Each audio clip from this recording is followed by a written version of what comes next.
Welcome to Advaita Vedanta Satsanga. The ongoing sessions offered by Binduji are on Bhagavad Gita, but a much deeper interpretation of the different lineages in which how that is interpreted. And today is the follow-up of yesterday's deeper dive. So sit back and do the manana. I will close the hand raising in the chat when Binduji is going to offer this class. After which I will open up both the hand raising and chat for questions and discussions. The replays are available either on Clubhouse or you can catch up on those replays as cataloged in the YouTube channel called Advaita Retold, where Binduji's talks are all cataloged. And with that, again, thank you, Binduji. Over to you. Thank you, Prakash. Namaste and welcome all. Let me do the invocation. Om Namo Brahmadibhyo Brahma Vidya Sambradaya Kartribhyo Vamsharishibhyo Mahadbhyo Namo Gurubhyaha Shruti Smriti Purananam Alayam Karunalayam Namami Bhagavad Padam Shankaram Loga Shankaram Shankaracharyam Keshavam Badarayanam Sutrabhashi Kritau Vande Bhagavandau Punah Punaha Ishvaro Guru Ratmeti Murtiveda Vibhagine Vyomavat Vyapta Dehaya Dakshinamurtaye Namaha.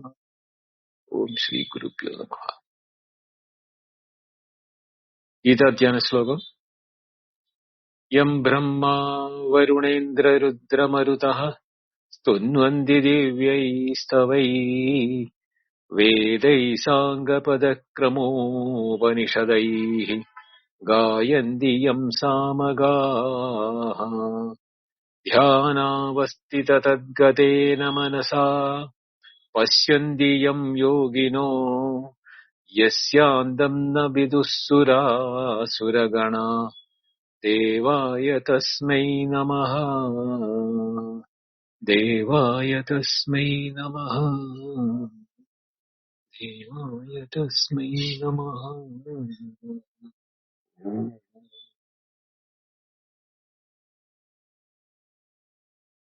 Krishna was addressing Arjuna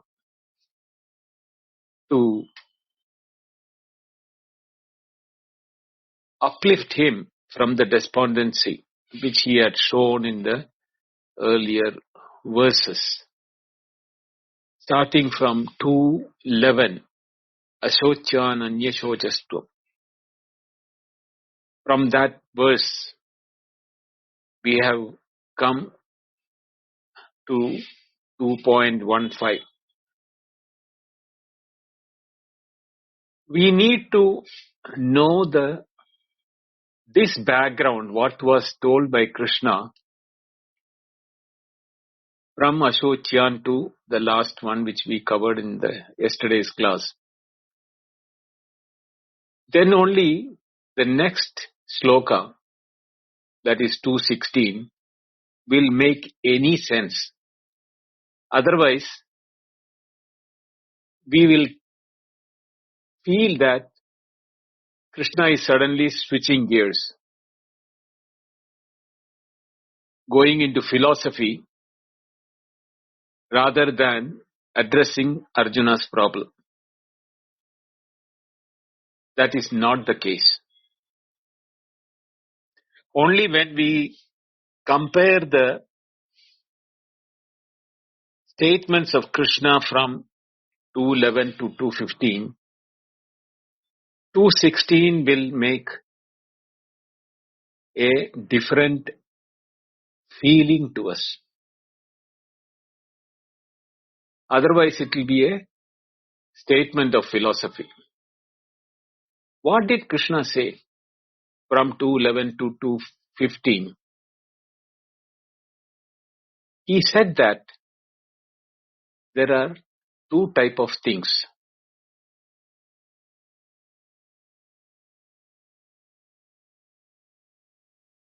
On which the Pandita, the learned, do not lament. Gadanshu na Gadanshu. those who have departed from here and those who have not departed from here. Then when he came to the nature of experiences based on which we arrive at the reality and unreality, he said that the reality what we feel of our human experiences, thinking that it is my experience and it is a real experience. The pain is real, the sorrow is real, the cold is real, the heat is real, the tastes are real, everything is real for us. When everything is real for us, how are we going to accept Krishna's statement?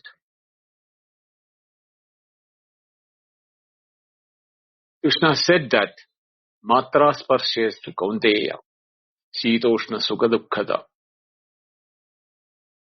Agavavaino Nitya Tam Tidikshasva Bharata. When he said that, there was a deeper direction which he was intending to take Arjuna, along with Arjuna, all of us. He wanted to make Arjuna, through Arjuna, us all,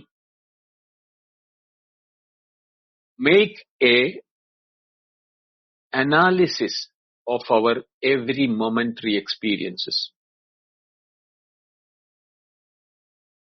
And when he made the statement,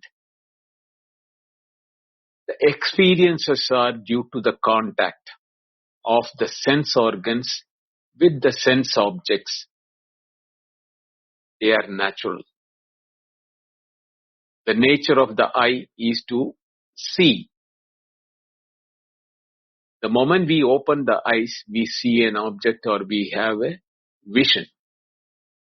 Same way, we cannot stop something somebody is telling or some sound coming and falling into our ears, whether we like to listen or not. Same is the case with other sense organs also, which shows that they are all the swabhava or the nature of sense organs and corresponding sense objects. But we are not getting the details of it. We are not analyzing it.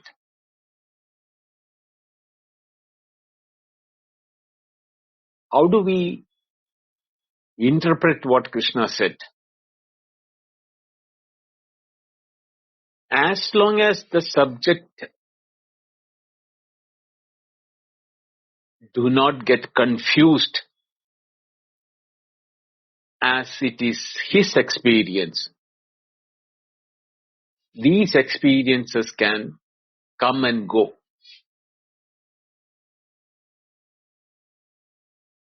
And when these experiences are coming and going, we react, thinking it is happening to us. That is why na anushocanti pandita in the first place he said. The one who has the knowledge of the reality of how things are happening, why things are happening, where things are happening, what things are happening, all how, why, where, what, and all those things. When you know that, and if you are analyzed that those experiences, you can definitely see that the pattern is very, very clear.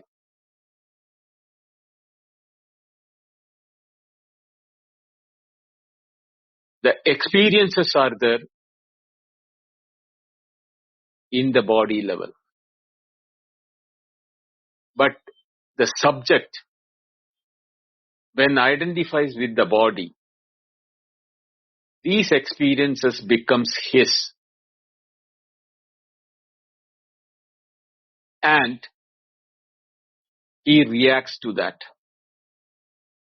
But a person who has the knowledge how the experiences are happening, he sees them as a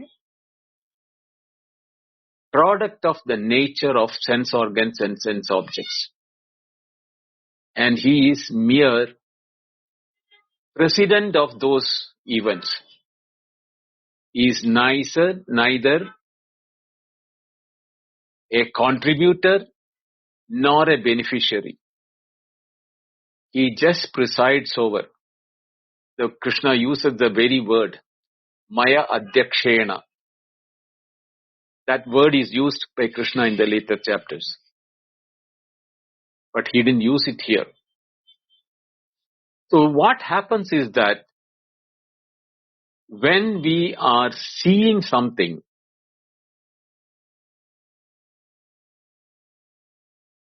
up to the mind level, the vision has reached.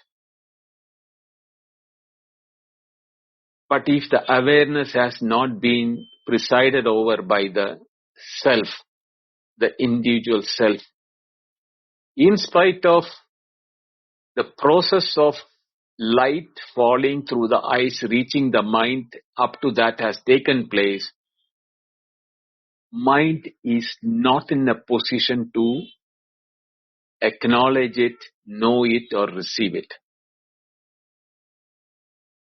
Because without the presiding officer, the function is not recorded. That is exactly what is happening, even though the vision or the sound or any set that matter is reaching up to the mind level. The mind cannot record it. And when the mind doesn't record it, there is no experience. Because the mind, the sense organs, the sense objects, they are all in one realm.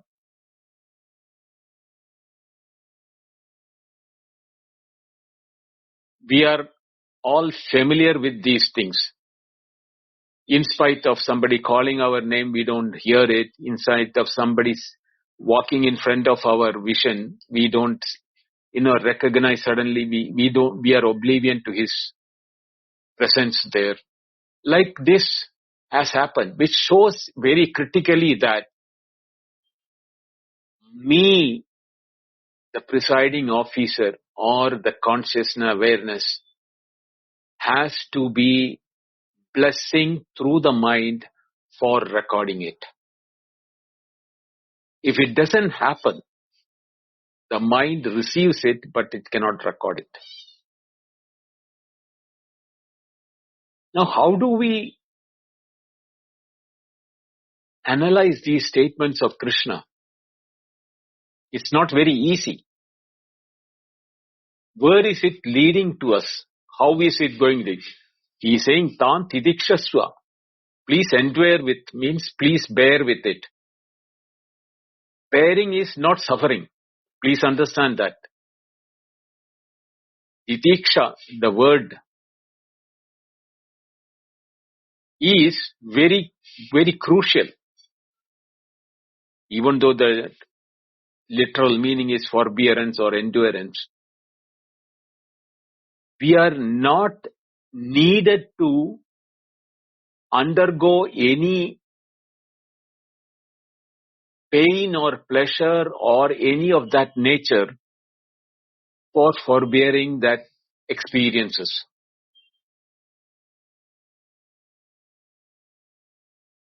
By knowledge,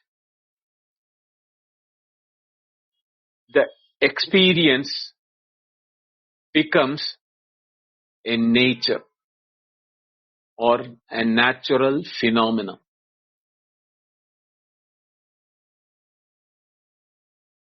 When it is recorded or understood as a natural phenomena, there is no involvement of the ego, either to identify with it as a beneficiary or not? Or is there any reaction based on the inputs to fight or flight? Any of these type of things are not happening, because we don't react when the sun rises. We don't react when the moon rises, or things like that. When the natural things, when we have it, we don't react.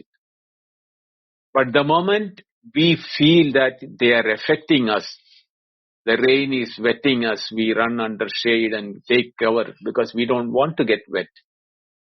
There is a want, there is the aspect of desire in us to avoid the wetting with the rain. But it is natural but to rain.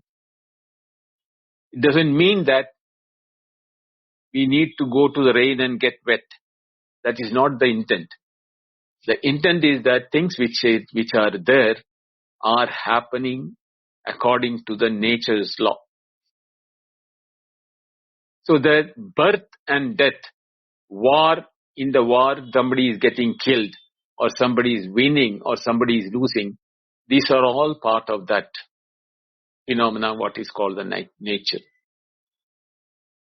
But when we react to that, that is what Arjuna did, throwing up his arms and ammunitions.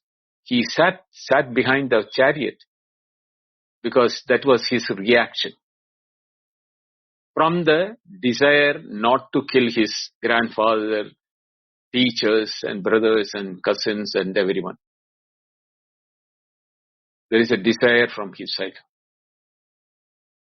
At the same time, he is confused because if he doesn't protect his side of brothers and people who are standing by the side of him to fight, they will be annihilated. But in a war, somebody will die, somebody will win, somebody will lose. These are natural.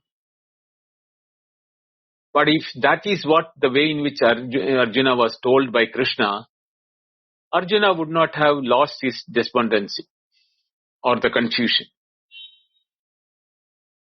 He needed to know the knowledge which will remove the root cause for the desires and the actions and reactions.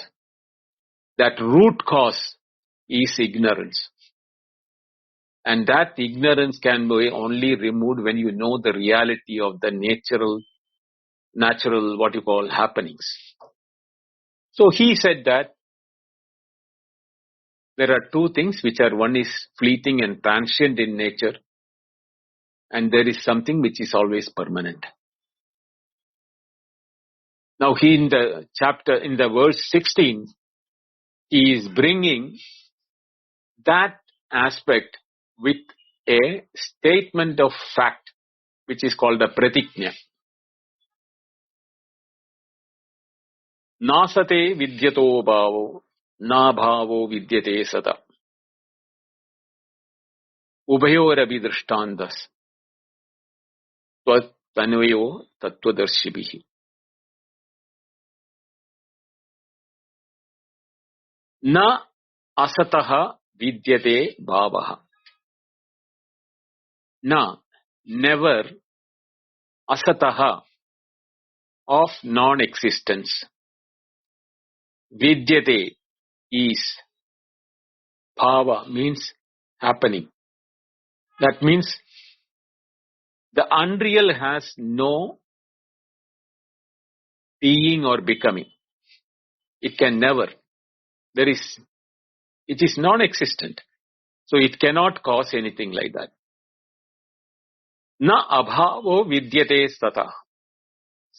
The opposite is that never can there be a non-being, abhava, for sataha means sat, eternal, of the eternal. Ubhayo, of the two, api, indeed or verily, drishtaha, observed, antaha means conclusion, end or conclusion, to anayo tattva darshibihi, indeed by the seers of the truth. The statement Krishna makes is simple. The unreal has no being. The non-being of the real can never happen. The truth about both of these has been seen by the knowers of the truth.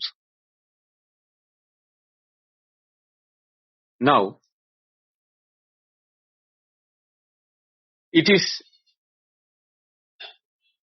a known fact.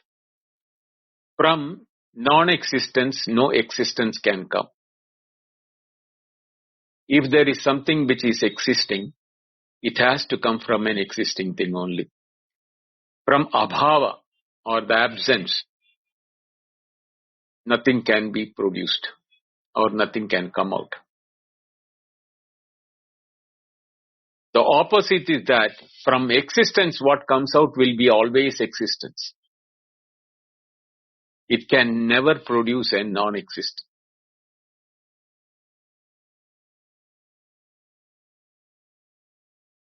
Now, if we look at this,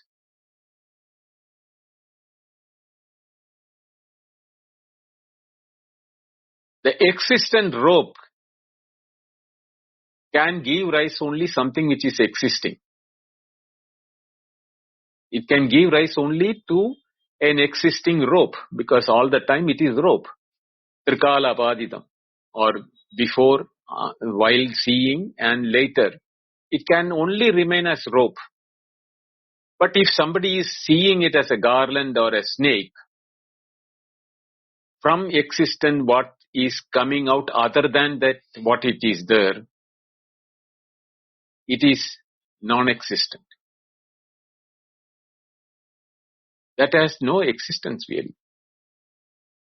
To explain these things, Shankaracharya is using the reality of things as an example. So let us start with, because it's a very, very long passage, so it may take today and tomorrow to complete it, or maybe Monday also. But let us make a beginning. Na asataha avidhyamanasya shitoshnadehe sakaranasya na vidyate nasti bhavaha bhavanam asita. Na asataha. Asataha means avidhyamanasya, that which does not exist. Example is Shitoshnade. Shita, Ushna, Adi. The heat, the cold, etc. Sakaranasya. Along with the cause. Pavaha means bhavanam, happening. Asita na vidyate. Does not happen, does not exist permanently or independently. So what does it mean that there is no real existence of the non-existent experiences? Those who do not exist permanently or independently, that means if they are being seen or experienced, they are not the real.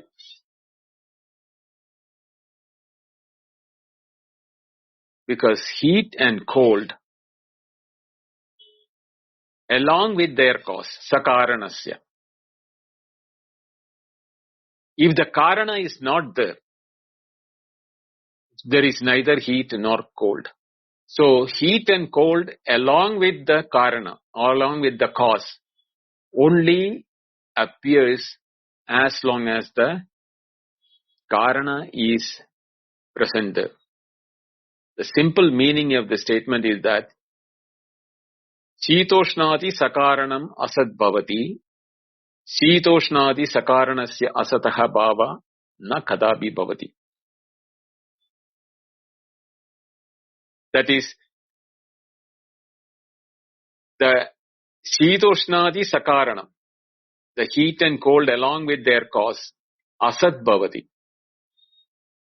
Even including the cause. Why? Nahi Shitoshnati sakaranam pramanaihi nirupyamanam vastu sat bhavati. That is, pramanaihi Shitoshnati sakaranam nirupyamanam san sat vastu nahi sambhavati. That means the experiences of heat, cold, etc. along with their causes. But what are the causes? The sense organs and sense objects are the causes. Only when they are there, the heat and cold as an experience happens. It is only an indication of the entire phenomenal world. Through the five sense organs, whatever we are experiencing in our phenomenal world is due to our sense organs and they as the world as the sense objects.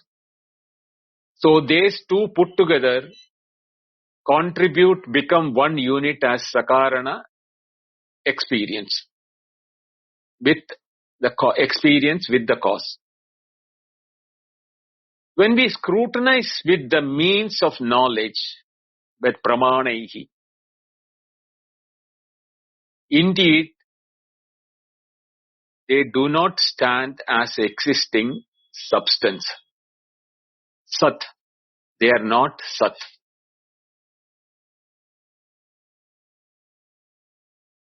Vikaro hi saha.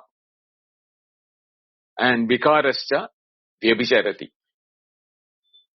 They are products or formations. And because they are products or formations, they keep deviating from their one status to another status when we look at the inquiry. That means products are not permanent or constant. They vary. How are they varying? Now he is taking an example. Yatha gadadi samsthanam chakshusha nirupyamanam mrid vyatirekena anulabde asat tada sarvo vikaraha karana vyatirekena anupalabdehe asat.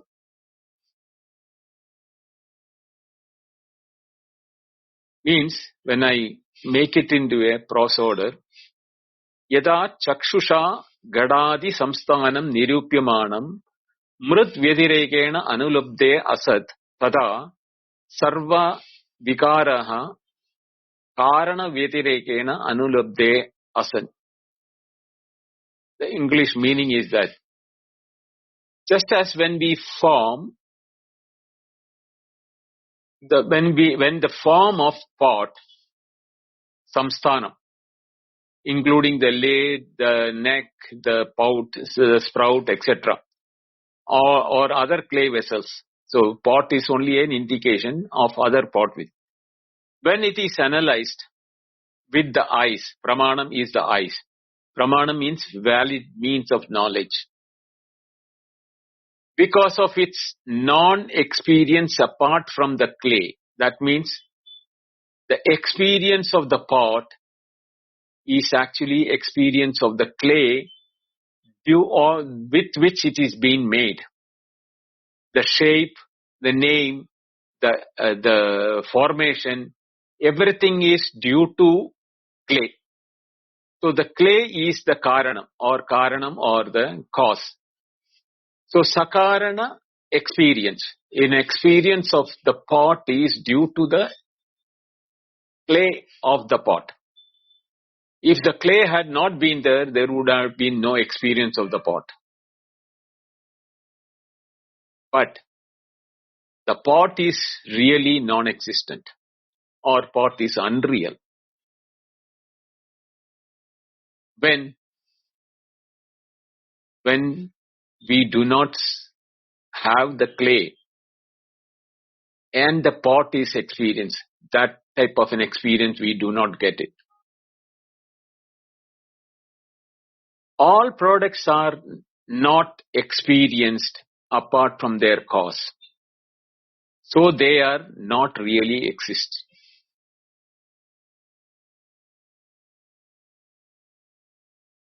That is the statement. Sarva vikaraha karana vyatirekena anubalabde asan. This is Satrandruva. Why? When we apply this to our experiences, this is a pot experience. When we take the world, the causes are the world as objects and our sense organs as a contact medium. If an object is existing but unavailable to sense organs, we cannot even say whether that object is existing or not. The existence is different from experience. Please understand that. We are not talking about the experience here. Experience can happen from an existing thing or a non-existent thing. Like the rope also can give experience. The snake also can give experience. The snake is unreal. The rope is real, relatively. Same way, the heat and cold, are they real? If the fire or the snow as objects and our skin sensing them do not happen, do we feel the heat or the cold? No, we do not. So the heat and cold we are experiencing has to have necessarily the sense organ, skin, coming in contact with the fire or the heat source or the snow, which is the cold source of cold. So this is what it is when they mentioned here, Sarve Vikara, all the phenomenal world, Karana Vyatirekena Anulabde Asan. Vyatirekena means without. Karana Vyatirekena means without the cause. Anupalabdehe means non-experience. Bhavati, Asan. So, there is two negatives there. Without the cause, no experience. Means all experiences are caused only when the sense organs are in touch with the sense objects.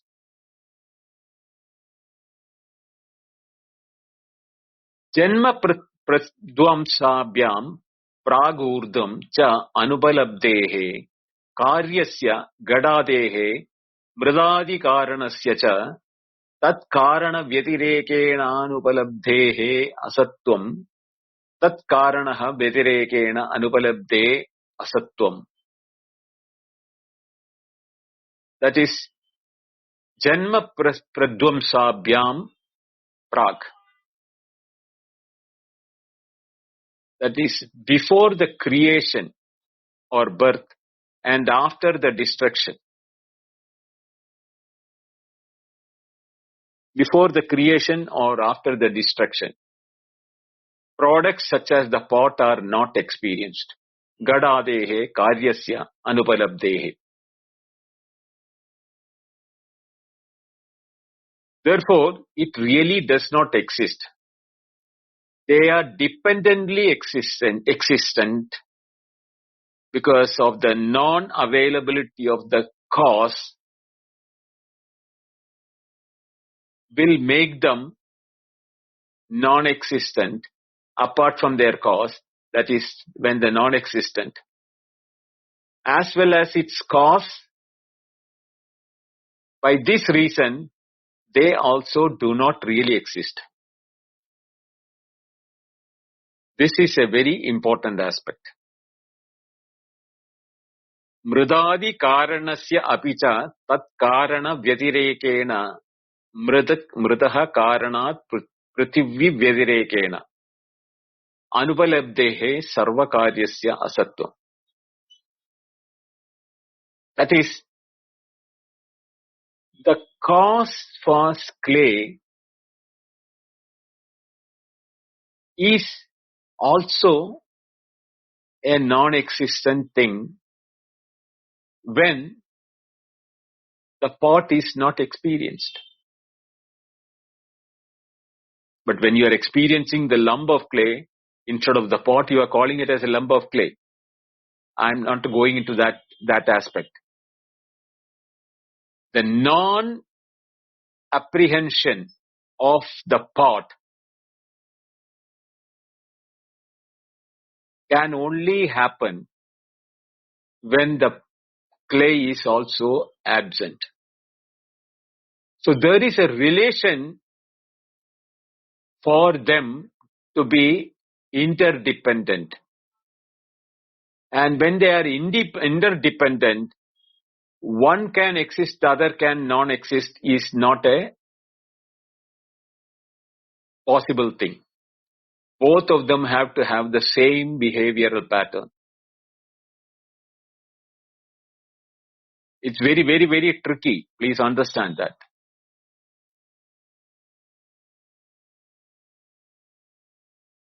So when we are looking at the existence aspect, the existence in the mud is the reason why the pot is existing. Not because the mud has no existence and the pot will have existence. No. Both of them have to have the same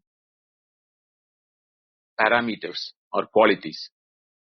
Therefore, when the pot is not there, the clay which was appearing of the pot has to be non-existent. Not that the lump of clay.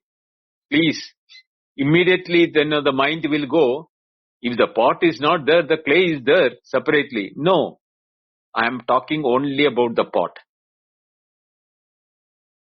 The pot, the vikara, the shape and the form is dependent upon the clay from which it is forming.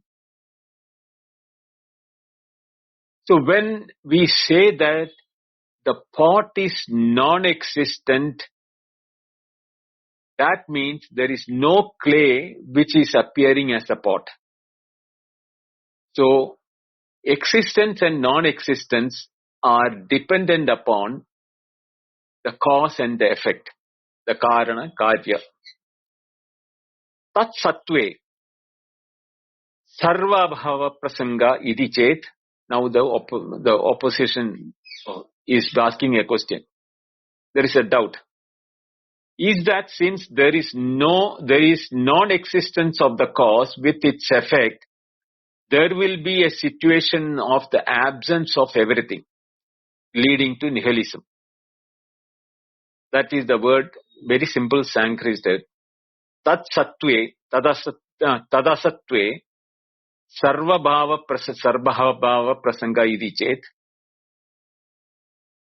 That is the open it is asking. The Vedantin, Advaita Shankaracharya is answering. Na.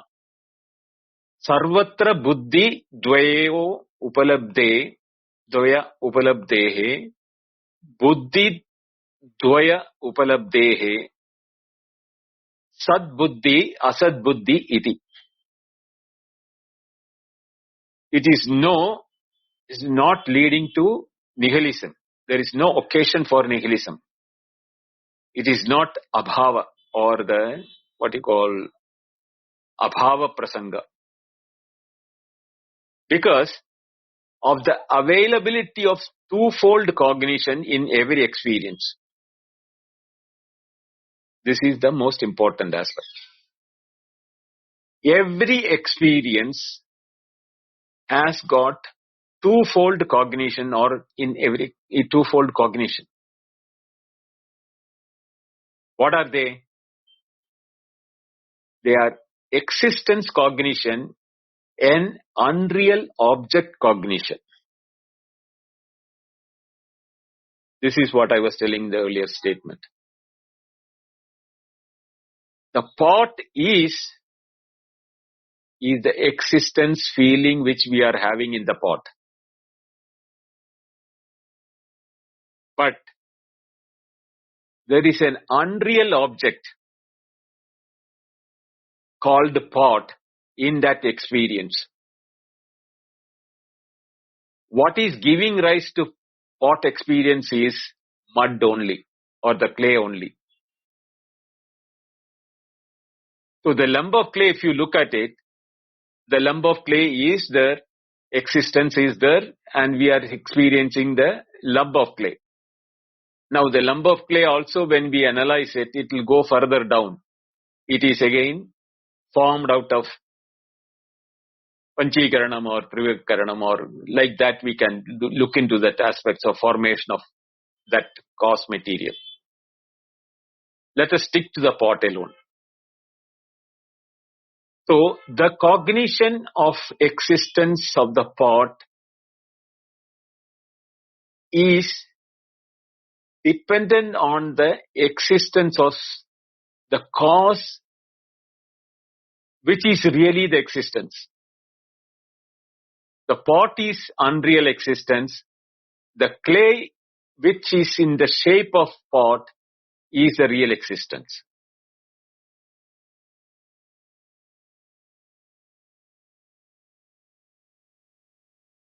Clear? Yad Vishaya Buddhir na vyabhicharati tat sat.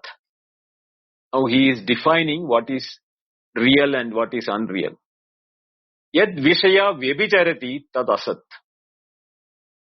Idi satasat vibhage buddhitandre sthite sarvatra dve buddhi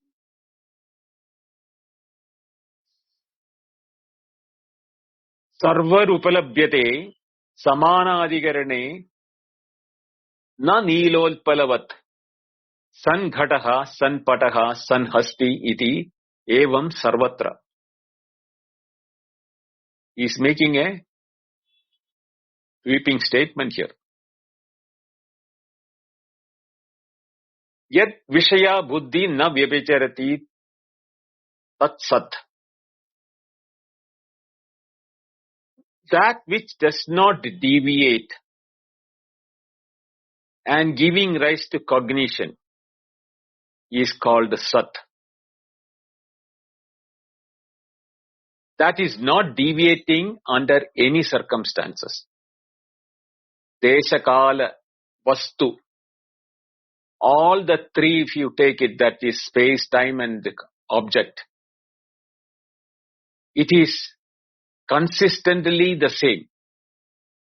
That is why the constant aspect of it. That is why it is called sat or existence. And the cognition regarding which object deviates is called asat. That which is not really there, but giving rise to cognition, and that really not there is a present experience.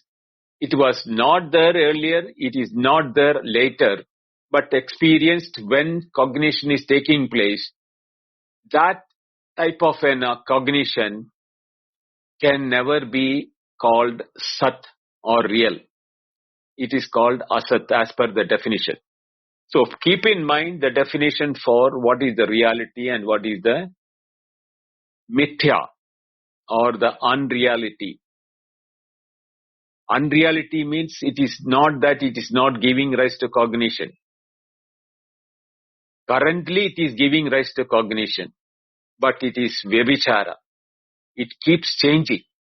It is never permanent. There is something permanent, which is something which is impermanent. And these two are the Sat and Asat. The permanent thing under Deshakala Vastu, under all the three conditions, do not change. Whereas Asat, or the impermanent, is not there earlier. It is now being cognized or experienced, and it is not going to be there. So that is the definition of that. In this manner, depending upon the cognition, there is a division of Sat and Asat. In every experience, two cognitions are bound in opposition or samanadhikarane or coexistence. By all like existent pot, existent cloth, existent elephant, but not as a blue lotus. Utpala Vishaya Buddhi and Nilotpala Guna Buddhi. There are two, both can be negated.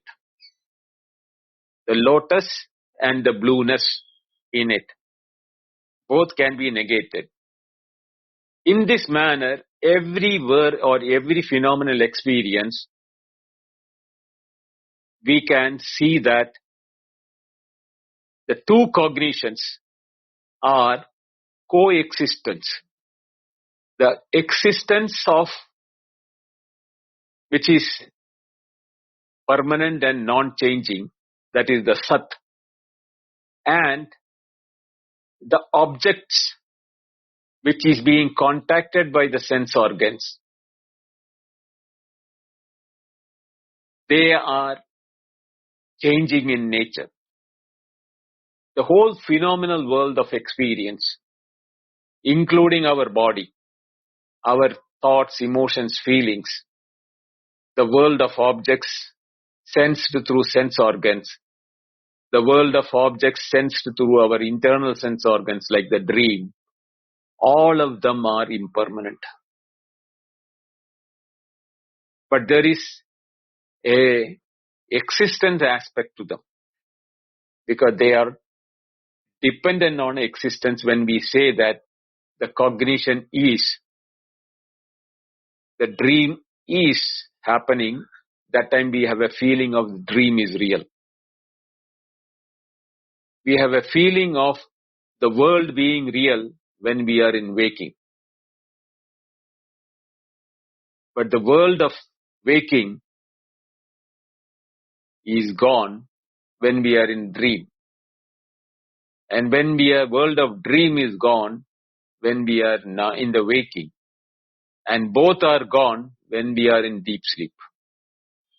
So they keep changing. It was there, it is not there later. When I am experiencing the phenomenal world in the waking, prior to that I was in deep sleep, the world was not there. And after, from the waking, when I went to dream, this waking world is gone again. So it was not there, it was appearing and it is going.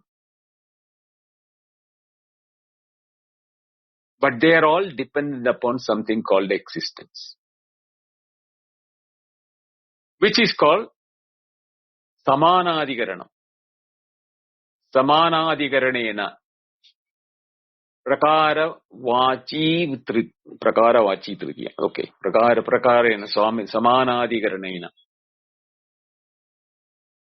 Now, there are different classifications of Samanadhikaranam. Means, Samana Adhikaranam means, in the same thing, we are experiencing two things. Two or more things. In the existence, we are seeing a rope, and on the existence of the rope, we are seeing the existence of the snake.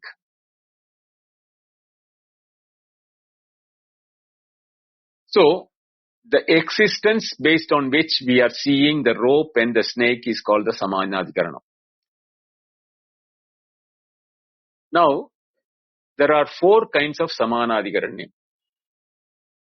There are 4 places when we can categorize them. What is that? Bhada Samanadhikaranya. Bhada means one is negated. The Bhada means negation. Refers to Samanadhikaranyam of a real object with an imagined object, as in the case statement of a knowledge for removal of delusion. For example, I am Sarpaha Rajju Eva. This snake is rope alone. When that statement, the easiness is on the Rajju. The Rajju means the rope.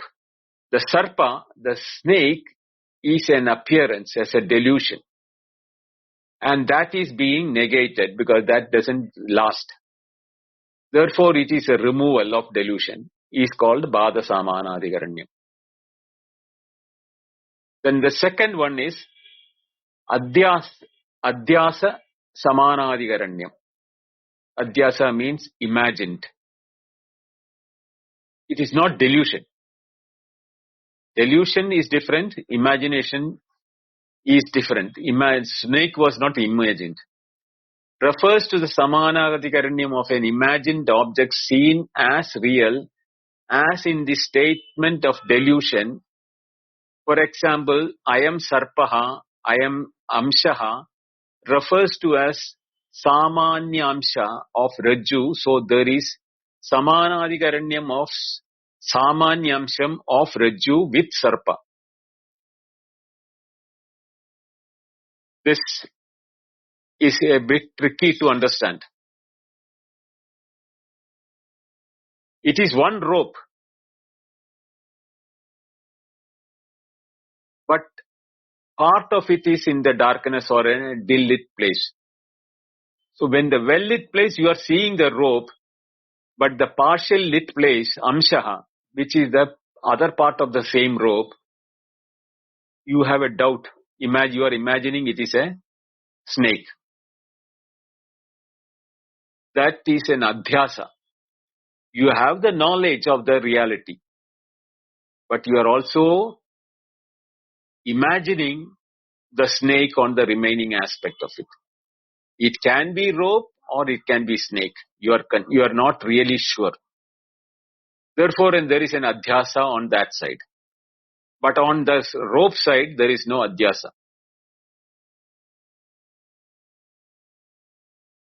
This is what is actually happening in the case of Yushmat Asmat Pratyego Jarayo Vishaya Vishino Tama Prakashavat Viruddha Subhavayo Itaredara Bhavanupattau Siddhayam. That first statement of Brahma Sutra Bhashya by Shankaracharya. He is explaining the adhyasa there. In the same object, you are saying I, which is not I, and the place which is I, which is akarta abhokta, which is non-doer, non-knower, or just a presence as a presiding officer, onto this we are attributing the activities of the body as saying that I am the seer, I am the eater, I am the hearer, etc. All those things. So when this type of mutual, this thing is happening, imagination is happening, that is called adhyasa.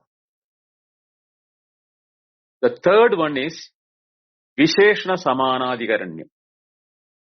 Refers to the Samanadhikaranya of a Visheshana with a Visheshya. That is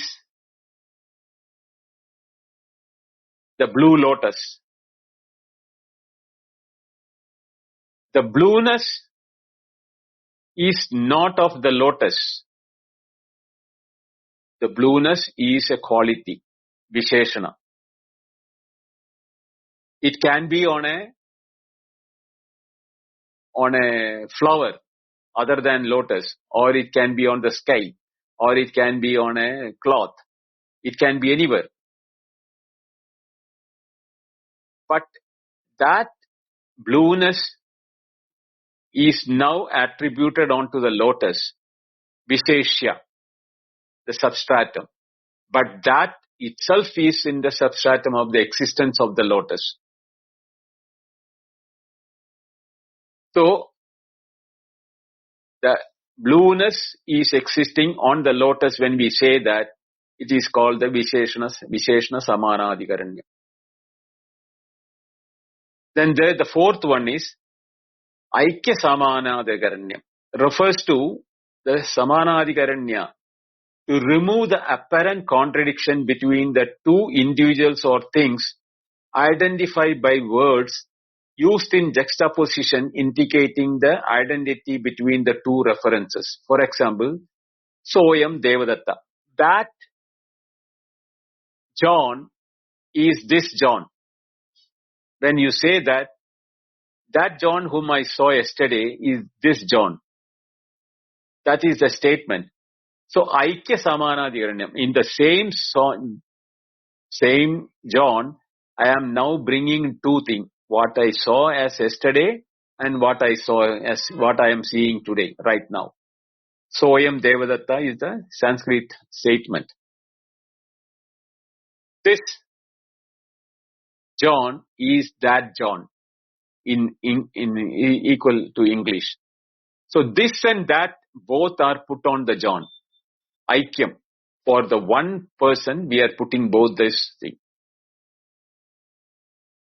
Further subdivisions are there. Adhyasa Samanadikaranyam are the two type. Doshacha means born out of error, where one does not understand the difference and mistakes one thing to be the other.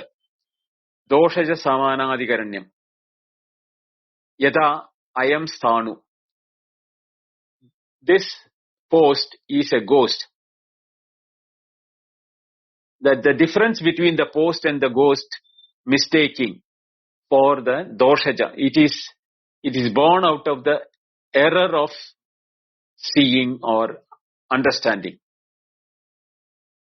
The second, the Abjasa Samanadikaranyam is Aharya. Means superimposition. Vedadi grahane api ichaya kriyamanatvat manasa kriya rupaha is the Aharya Adhyasa Samanadikaranya. Where the difference is understood, but one thing is superimposed on another, and that Samanadikaranyam is called Aharya Samanadikaranya. But this Aharya Samanadikaranyam itself is of three type. Shastrakrita, Sanketika, Gauna. These are the three type. Now what is the Shastrakrita Samanadikaranyam? That is also two types. So subdivision of Aharya is into three. Out of that, one is further subdivided into two. Sampadopasti. Aropadikarane buddhya swarupena tirobhuyaha aropaniya atmana eva sambadya anusandana lakshana yatha guror manushya buddhi parityagena devata buddhi. That is, the guru is seen as a human being in the beginning. When the sampat, when the qualities are known, by the way he teaches and by the way he is removing our ignorance and understanding. So Guru becomes the Devata. So that is one Sambat Adhikaranam. That when the same Guru whom you considered as a human being is now become an angel for you. That is the Sampadopasti, a form of Shastrakrita Samanadhikaranyam. One more variety in the same category is Pratikopasti. Pratika means symbol. Aropa Visheshitasya Aropadikaranasya Pradhanye Upasti Yatha Yaha Eva Asau Mukyaha Pranaha Tam Udgiyam Upasat Chikrire Yaha Eva Asau Tapati Tam Udgitha Avayavasya Omkarasya Eva Upasyatwena Upakramat Pratikasya Pradhanyam Iti. For example, taking that Omkara in the Udgita Upasana, Udgita Upasatam. So where you are taking an Pratika. Pratika means a symbol. Om as the symbol is being taken in the Udgita Upasana. That is what the statement is repeating. So Pratikopati, Sampatupati comes under Shastrakrita Samanadhikaranya. Now Sanketika Samanadhikaranyam is there, which is coming under Aharya Samanadhikaranyam. Lippadau ayam kakaraha. Ityadi buddhir Sanketakrita Sanketika. Sanketika means technical. Lipi adau ayam kakaraha. Among the alphabets, it is alpha or A. So there is like the statement is that like the alphabets, A is the beginning, like that this activity or this item or anything which is being referred to is similar. Actually, that is nothing to do with the alphabets. But the example of alphabets is used to indicate this should come first. This activity is mainly in the yagas, what should be done first. So, same for indicating that they will say that's Lipyado, Kakara, Tatha, then they will say what is to be done in the Yajna. Gauna Samanadhikaranyam. It is secondary superimposition. Simho Manavakaha. This student is like a lion. Lion is an animal, has no physical or anything related with that student who is in front of me. But the teacher is saying, this student is like a lion, indicating that he is the king among the students. Lion is the king of the animals in the jungle, like he is being referred here. It is a secondary superimposition. Lion is different, student is different. So these are the type of Samanadhikaranyam. Why I took the Samanadhikaranyam is because this is where we are confusing between one cognition and the other cognition. These are the type of confusions or understanding or misunderstanding or usages by using secondary means and things like that. We have got into a habit of forgetting the reality and taking the appearances as reality or the experiences as reality. We will continue the Shankaracharya's commentary in the tomorrow's class, where it is being continued on the same pattern until that we are clear about what is the experiences which Krishna is telling Arjuna to critically analyze, so that the earlier statements of, reaction to the war, or even to the, endurance, which he may have to understand from the knowledge, then it is no more an endurance, it becomes a natural behavior. So we will see them tomorrow. Om Purnamada Purnamidam Purnat Purnamudachyate Purnasya Purnamadaya Purnameva Vasishyate. Om Shanti Shanti Shanti. Harihi Om. Shri Gurubhyo Namaha. Harihi Om. Thank you. Dhanyavad. Yes, thank you very much, Binduji. Very profound dissection of you arrive at the existence. Thank you very much. I've opened the chat and the hand raising. If you have any follow-up discussions, Binduji will be here for about half an hour.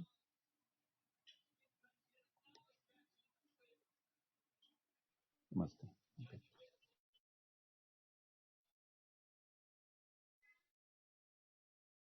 You're muted, Venkat. Sorry, Binduji. I was saying. Thanks for the session. It was a pretty depth session today. You brought this Prag Bhava, that I remember from, I think, Chandogya, Prag Bhava and Pradvamsa Bhava. Right. There are two Bhavas, right? Can you explain now in the Prag Bhava and Pradvamsa Bhava in the context of Sat? Sat doesn't have Pragabhava or Pradvamsa Bhava. Sat is not having Abhava at all. Whereas Asat has Pragabhava and Pradvamsa Bhava. Prag means before. Abhava means absence. The absence which is before, and Pradvamsa Abhava means after.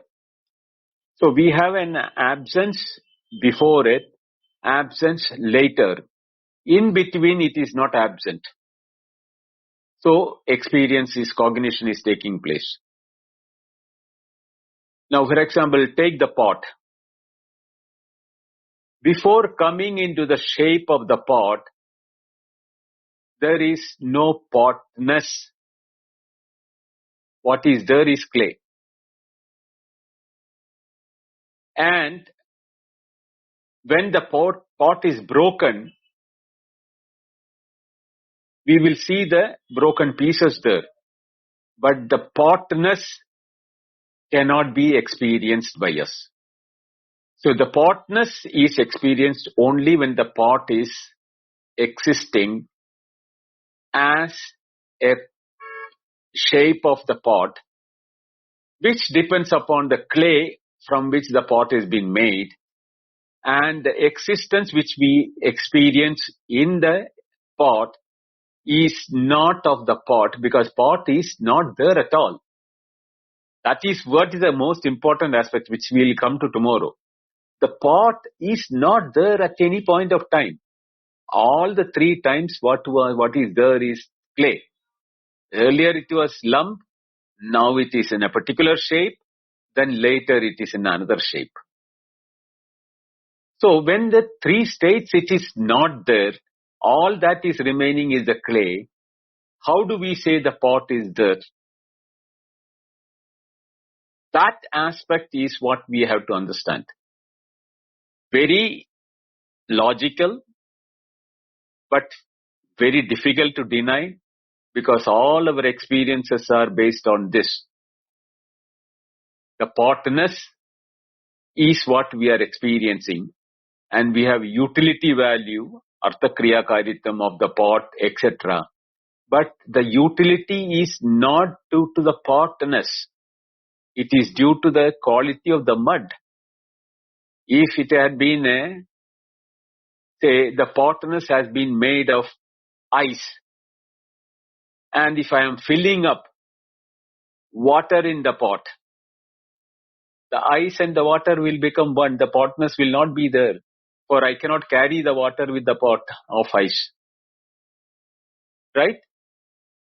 So, we are also have to understand all our experiences from the point of view of the cause is sense organs and the objects coming into contact. If one of them are absent, no experience is there. Does that mean that when both of them are present separately in two different places, the experience will happen? No. The sense organ is with me and I am not in contact with the object, or the object is somewhere else. I have no contact with them. So I have no experience. Both of them are present, but the experience is absent. Which shows that it is coming in contact, sparsha matra. That is the word matra sparsha. The sparsha is the reason we are having the experience. Not because we have sense organs and the objects are there in the world. This contact, when it is absent in Sushupti, we don't have the world. We have the sense organs. The world of objects are there outside, but the contact doesn't take place. That is why Pragabhava and Pradvamsava, that before we woke up into waking, it was not there. After from waking, when we go to dream or deep sleep, the waking is not there. So Pragabhava, Pradvamsava again. I think that clarifies. So I think this is good, Binduji. The Pragabhava means that pot or potness is absent in the clay. Can we do that also? Not in the clay. We are not going into the clay at all. In the experience, there is no potness. Okay. So we'll stay there. Yes. Now, I think there is a second extension. I think the clay, pot is not there, clay is not there. There is in the same, Bhashya, it denied, because to bring that Samanadikarana, even the clay is not there, pot is not there. I think it confuses because they took the same example. That Samadhi-Nadikarana, what is common is the buddhi which is saying the existence of clay and existence of pot, where existence is common, hence the existence is Sat, and clay is Asat, and the pot is Asat. Right. Because of that confusion carried. Yes. I think they would not taken this example. So that is where it got derailed. Now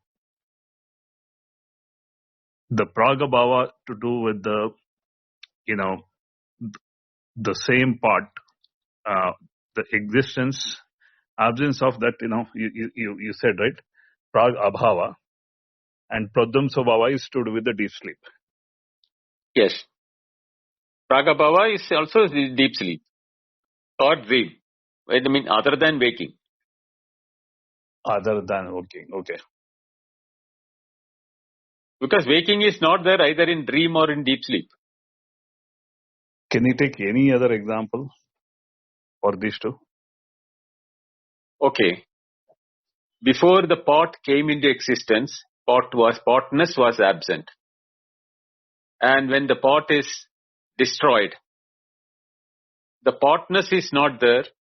What is remaining is the broken pieces. That you don't call it as a pot. So the potness before was not there. The potness later also is not there. So Pragabhava, Pradvamsabhava.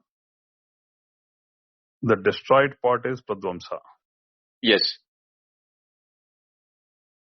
Before not there is Pragabhava. Right. Okay. Before and after. Okay. Got it, Binduji. This is clear. Thank you.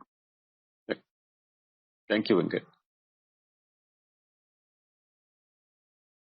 Anybody else?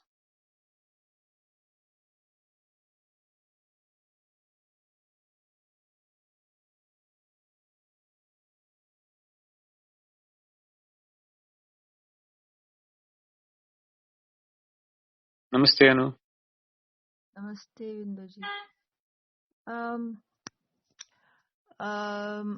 What I'm trying to say is there is when there is no sense, object and sense, then there is just um, then there is real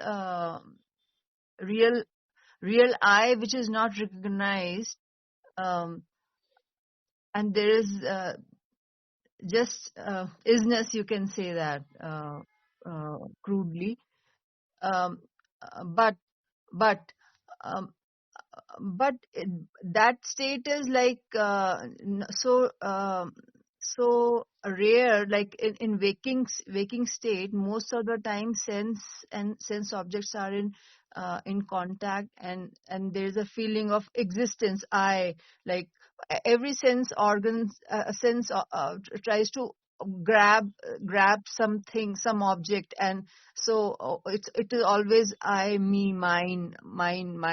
So I want enlightenment. I want I want pure isness, which when my attention goes to that, it is I realize, oh, this is me. But that doesn't that isness doesn't appear, that doesn't feel that close to that. What do you say? Most of the time it is far away. Actually, most of the time I am in my sense organs, sense objects, so always I is there. So how can it be like how can there be conversion of what do you say, currency, and I'll be like yeah. Yeah, I see. The thing is that, Anu, in waking and dream, I put both together because both the places, either external or internal, sense organs are always in contact with objects of their own respective field, waking or dream.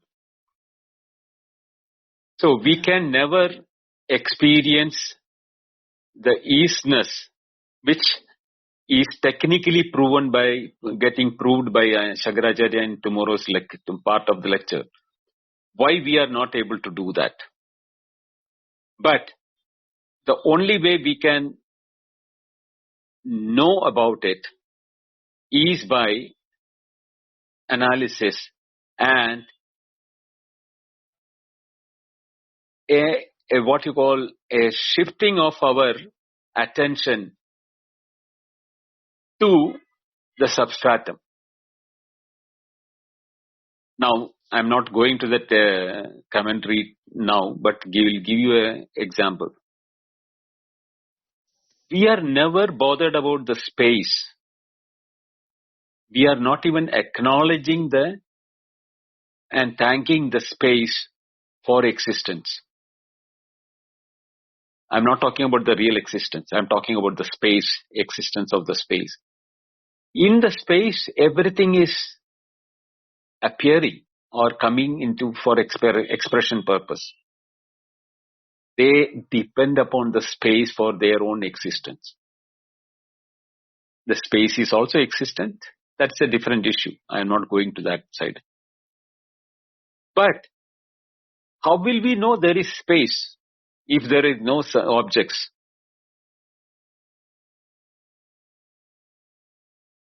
Yeah. Hmm? Absolutely. Yeah. That is the same problem we are having with the existence. The existence of, we are using the word of as an adjective. The objects are an adjective for the existence. Existence of rope, existence of flower, existence of tree, existence of Anu, existence of Prakash. All of them we are using some adjectives for the existence. Without the adjectives, the existence cannot. Same way, without the objects, you cannot locate the space. Yeah. That is it.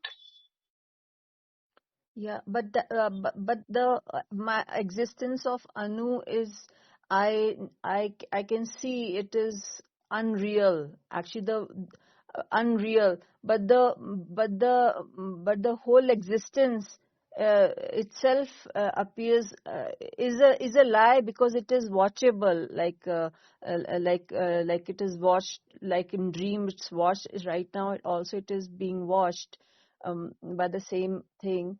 um, but when this is not my reality. My reality is just the watching. So why cannot, so that was the same question. Why cannot I be, it'll be realized when it is realized in some way, but it is not realized. Like most of the time, whole existence is a lie, so it becomes very difficult for me to be just the watching which I am, which is my true nature, which always it is, and everything is coming and going. Then does it require Okay. practice? It requires practice, no? You see, you are saying that watching the existence.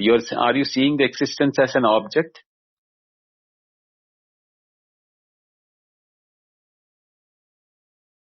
No, I identify with existence actually. That is where it is. Ultimately that existence will fall back upon yourself, because you will become the existence then. That is the Sat, Chit and Ananda, three aspects will come in the same place. Sat and Chit will be known in the transactional world, but Ananda we will know it only in the deep sleep, because when there is another thing, the Ananda will never be pure, because that will diminish the Ananda. But the only place where we have an Ananda, not Sukham, Ananda, is when we are all by ourselves. That is the Sushupti state. And that there, we cannot measure or experience Ananda, because we are Ananda. We cannot measure ourselves, or we cannot taste ourselves or enjoy ourselves. But that Ananda aspect of the deep sleep is the reason why the waker says that I had a good sleep, or I am very happy now. I had a good sleep. That happiness is that where he is recollecting its memory of not experiencing anything else.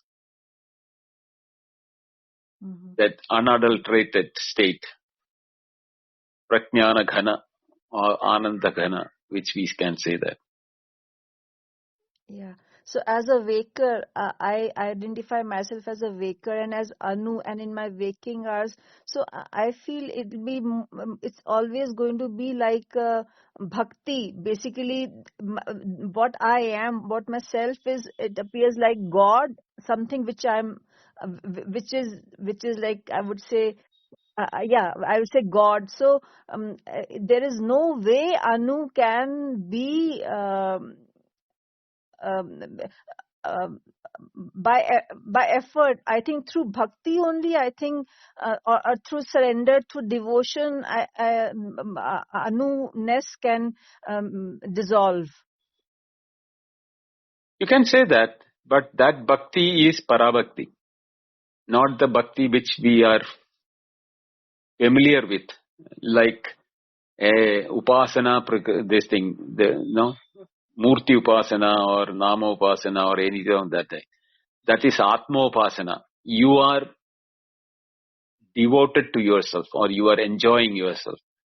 That type of asana is called the parabhakti, or the supreme love, where your love is not for anything else but for your own being, your own knowledge or your own experience, not as an experienced object, but being the experiencer or the knower of the experiences. So that what happens is that is why in the Brihadaranya Upanishad, Yajnavalkya tells to Maitreyi, Atmanastu Kamaya Sarvam Priyam Bhavati. It is because of the Atma we are in love with everything in this world. Because we are Atma and present in everything. So we love everything because we do not know I am loving myself. When I am loving a dog or loving a flower or loving anything for that matter, because I am finding the happiness in me, Atmanastu. That object is not the happiness for me. It can be happiness now, later it need not give happiness. It will keep on changing. But my happiness is what gets triggered when I am loving something. That is a reflection of my own love. Because Atma is present in everything. Yes, thank you. Thank you so much. Thank you. Prakash, can we stop? Tomorrow Sure, we'll Bindu. continue. Yes. Thank you everyone for coming, and special thanks to Binduji for a very deep manana. Definitely a replay worth listening. So thank you very much, Binduji. And thanks everyone for coming. We will continue tomorrow at 8:30 p.m. IST. See you all tomorrow. Over to you, Binduji, to close it. Thank you, Prakash. Thank you, Venkat, Anu, for asking these questions. And welcome all for questioning. Anytime you should not keep your doubts in your mind. Please come up and clarify them. Or if you want to listen to the replay, listen to that. Friday, as requested by Yash, we will be having a special Q&A only regarding what you have to ask in this Bhagavad Gita related questions. The general question answer is kept for Sunday. Okay. We'll try that, whether how it is functioning, how many people are coming for asking questions. If there are no more questions, then I'll continue with my class. Thank you all. See you. Good night. Hari Om.